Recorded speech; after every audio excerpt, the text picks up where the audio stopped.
Welcome to the video, guys. The BBC, it seems, has finally admitted that they failed the Brexit supporting towns of this country. Now obviously, this is something we have known since the 2016 referendum that decided the UK would leave the European Union. They have consistently shown an urban, elitist mindset with coverage that has supported their agenda against what the people of this country voted for. You can take your pick from any day in the lead up to the election last year and find the BBC actively working against what the people of this country voted for in cahoots with the 2017 to 2019 Ramona Parliament that attempted to betray this country. The BBC were essentially the mouthpieces of the Remainers and liberal elitists, who ran around calling everyone who voted Leave bigoted gammon, as I'm sure most of you will remember. The BBC were serious offenders in this, along with almost every mainstream media outlet. You only need to take a look at their Newsnight or Question Time programmes to see the clear and obvious bias against Brexit.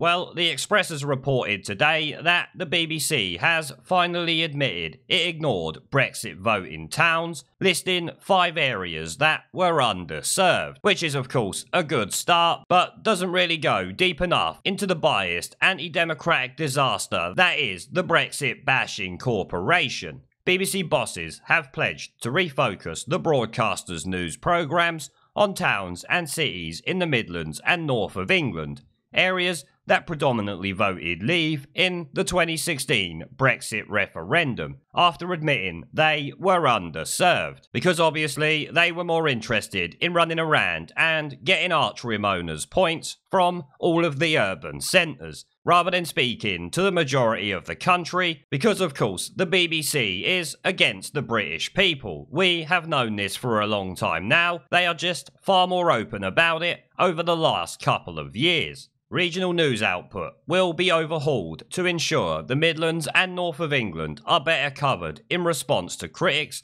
who have accused it of concentrating on a metropolitan elite. The BBC singled out Bradford, Sunderland, Wolverhampton, Blackpool and Peterborough in its annual plan. Bradford voted 54.2% to leave the EU, and the other towns mentioned voted at least 60% in favour of Brexit. So, some of the most staunch Brexiteer towns going that obviously we have known for a long time the BBC completely neglected and instead would rather run round calling them racist gammon. The move comes 2 months after Culture Secretary Oliver Dowden accused the BBC of failing to understand the strength of pro-Brexit feeling and had provided a narrow urban outlook in its news reporting. Former Today programme host John Humphrey said the referendum result took the BBC by surprise because the corporation had lost touch with ordinary people, which is a strange thing to hear from a former BBC host, but he is spot on.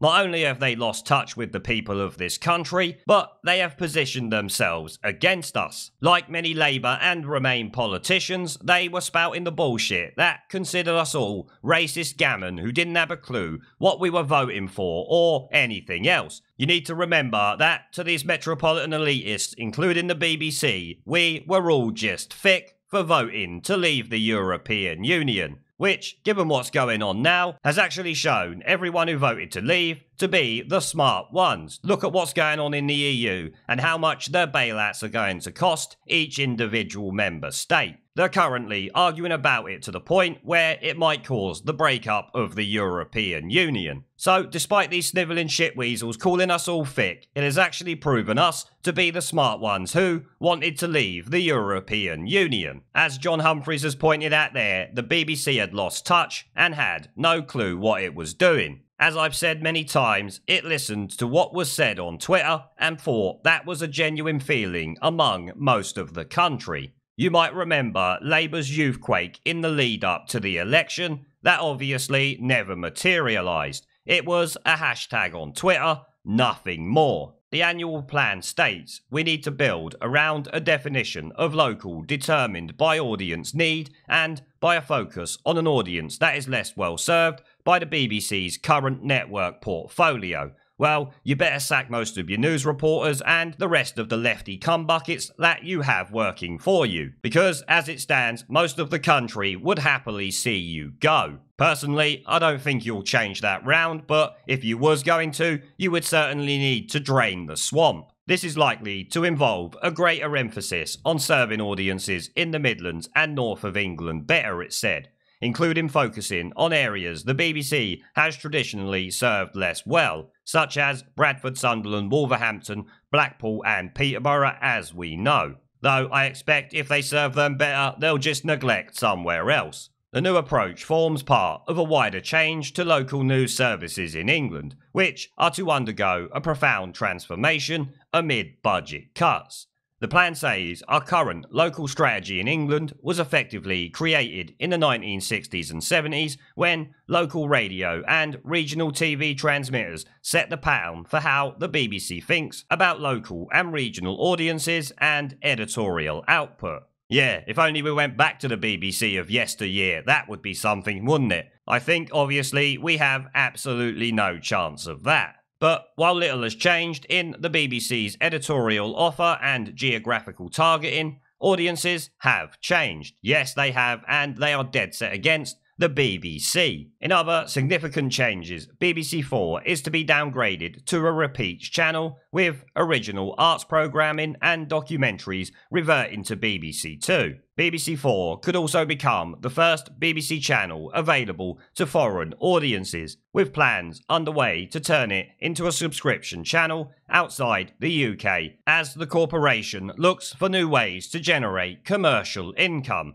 How about scrap the licence fee and find your own commercial income like other TV stations have to? People shouldn't be forced into paying for this unmitigated shit show that is against the British people. Never mind trying to flog it to foreigners, sell it to people here that actually want to watch it, because most people would rather not pay for your biased coverage and piss-poor programming. The report also revealed TV shows that have been lockdown hits, including The One Show, The Repair Shop, MasterChef, Gardener's World and University Challenge. The corporation has predicted a $79 million deficit this year, caused by the cost of funding TV licenses for over 75s, restructuring and, of course, the coronavirus. Well, you can't complain about funding TV licenses for over 75s. That was part of the deal that allowed you to increase the license fee. You can't have it both ways at the end of the day. But it is quite funny that the BBC, during the current crisis,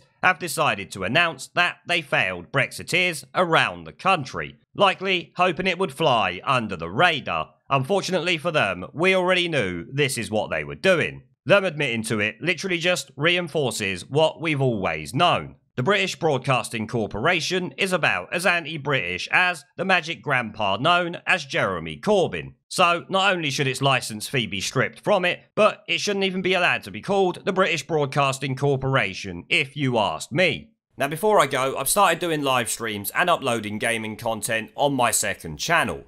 If you would like to come and join me for a live stream to chat in real time, have an interest in gaming related content on YouTube, or just want to follow me over there because you are a legend, the link will be down in the video description below and as a pinned comment. I hope to see you all there. Now as always, before I go, I want to thank our PayPal, Patreon, Subscribestar and YouTube members for supporting the channel, along with everyone who watches my videos. Remember to let me know what you guys think down in the comment section below. Leave a like, subscribe with the notification bell and share this video as it helps the channel a lot. And I will see you all in the next one. There is a pattern consistent throughout history of oppressed people turning on the oppressors. Slaves against their owners, the peasantry against the feudal barons, colonies, Mr. Verhofstadt, against their empires. And that is why Britain is leaving. And it doesn't matter which language you use, we are going and we are glad to be going. We're off.